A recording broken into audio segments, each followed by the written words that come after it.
It sort of says a bag with different things in it. Groceries went through the roof. America is breaking at the dinner table. In 2025, food prices have exploded by 27%. Wages? They've crawled up just 4. The average family now spends over $1,200 a month just to eat and still goes to bed hungry. Credit cards are maxed.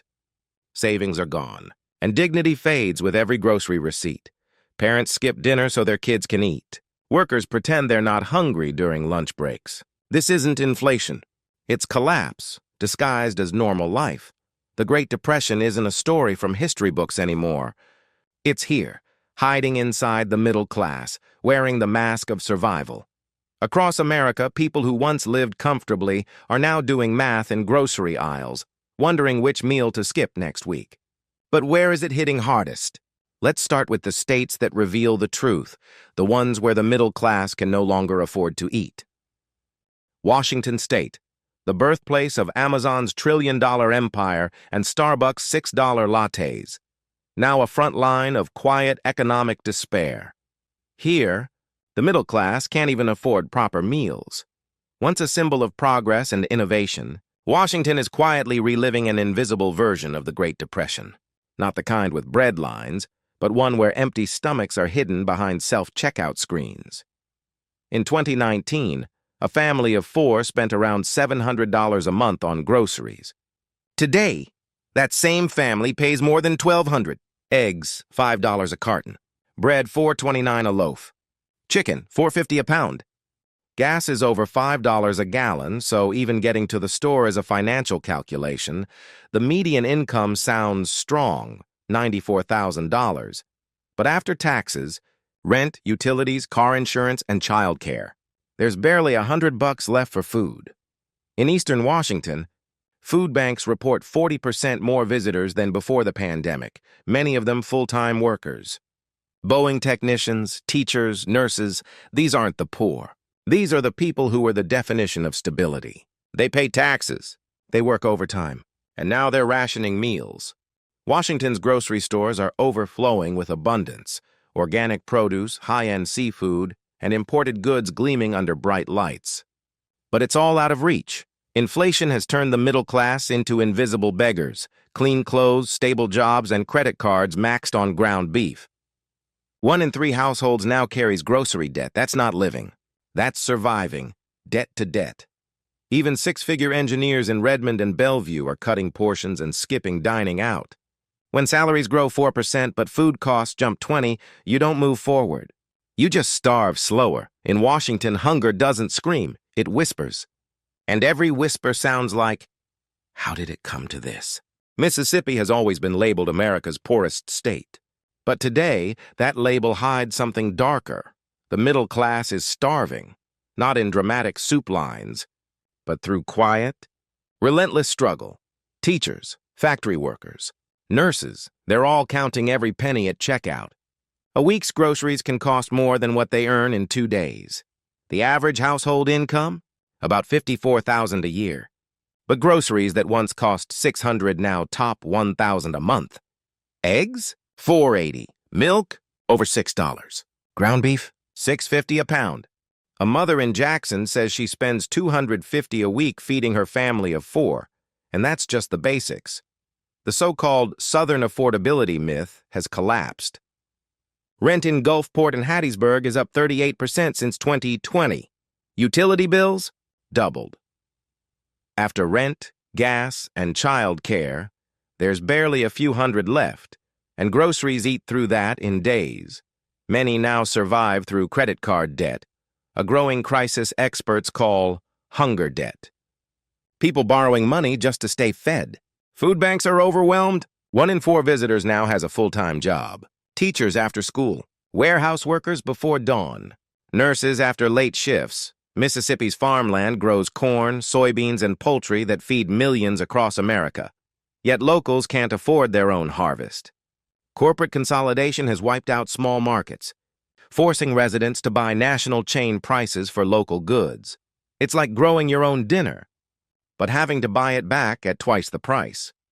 This isn't just economic failure, it's moral collapse. People who played by the rules Saved what they could and worked hard now face impossible choices. Groceries or gas, bills or breakfast. 60% of Mississippi's population identifies as middle or working class, and hunger is no longer a statistic. It's a shared experience. No riots, no headlines, just quiet sacrifice. Parents skipping meals, elderly couples cutting portions, workers pretending they're fine. Mississippi isn't just struggling, it's starving in slow motion. And as food prices rise another 10% this year, it's clear this isn't a temporary crisis. It's a modern echo of the Great Depression, one empty plate at a time. Nevada is a land of illusion. Casinos, neon skylines, billion-dollar resorts stretching across the desert. But behind the glow lies a grim truth. The middle class can no longer afford to eat. For decades, Las Vegas symbolized opportunity.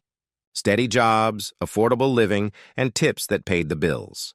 But the lights that never go out now hide a hunger that never ends. The waiters carrying $200 steaks, the hotel cleaners scrubbing luxury suites, the cashiers ringing up groceries, they're the ones skipping dinner. In 2025, Nevada's middle class is living through a quiet collapse.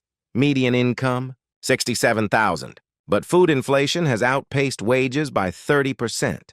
Groceries jumped from $700 a month in 2020 to over $1,100 today. Eggs, $5.50.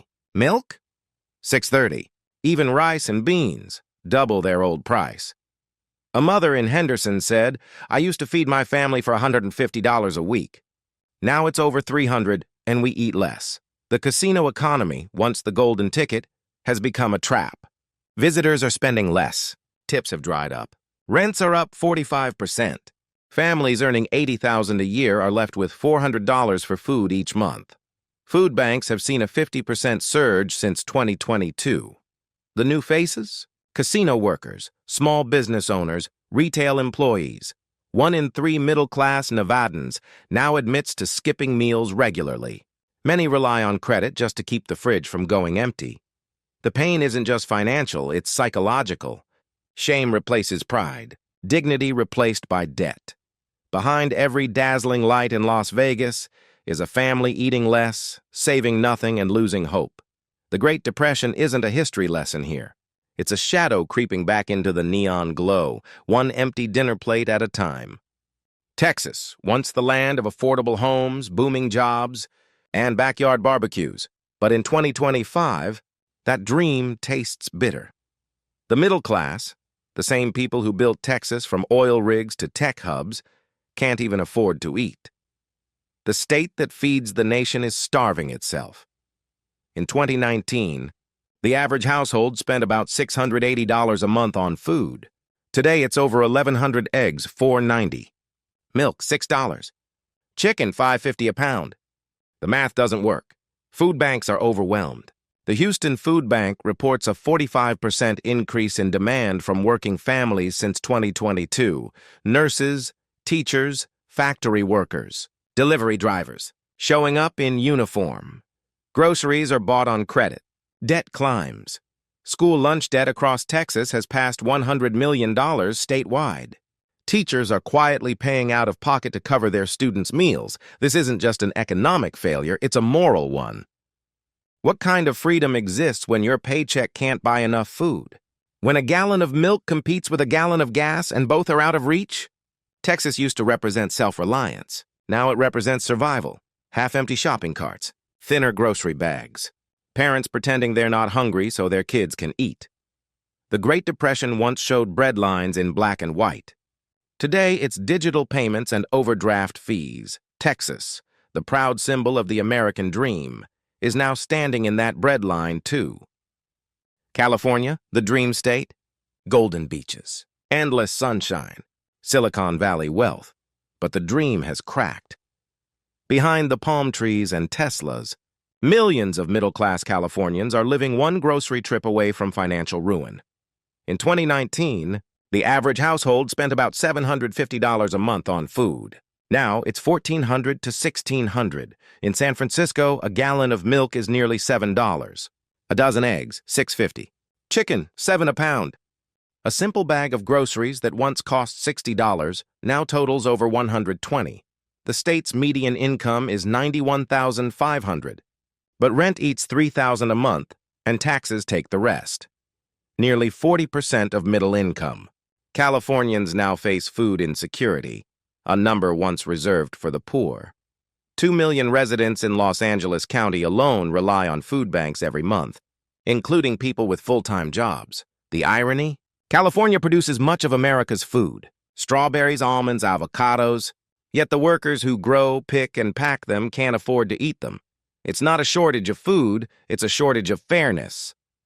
The middle class now lives on survival math. Parents ration milk. Families skip meat. Eating healthy has become a luxury. As one mother in Oakland said, "I used to shop for what we liked. Now I shop for what keeps us alive." Food inflation has risen 26% since 2021, triple the rate of income growth. There are no bread lines in California. Just overworked parents using buy now, pay later apps for groceries. There are no soup kitchens, just delivery drivers bringing subsidized food boxes to quiet suburban neighborhoods. Hunger doesn't look like it used to. It hides behind closed doors, clean clothes, and decent jobs. California was supposed to represent the future, but that future feels broken. When the state with the most billionaires also has the highest rate of working-class hunger, it's not just economic collapse, it's moral decay. The Great Depression never ended. It evolved. It swapped soup lines for smartphones, desperation for debt, and dignity for discount codes. And if California, the richest state in America, can no longer feed its middle class, what does that say about the rest of the country? The Great Depression isn't coming back. It's already here. It doesn't wear rags or line up for bread. It drives to work, pays taxes, and eats instant noodles for dinner. It's the silent hunger spreading through America's middle class. The people who built this country and now can't afford to live in it. Inflation may fade from headlines, but the pain doesn't fade from kitchen tables. The question isn't whether we can afford to eat. It's whether we can afford to keep pretending this is normal, because when survival becomes a luxury, the system has already failed. The lights are still shining. The malls are still full. But behind the smiles and the slogans, America is starving in silence. And that's how the Great Depression returns. Not with a crash, but with the quiet sound of dinner plates gone empty.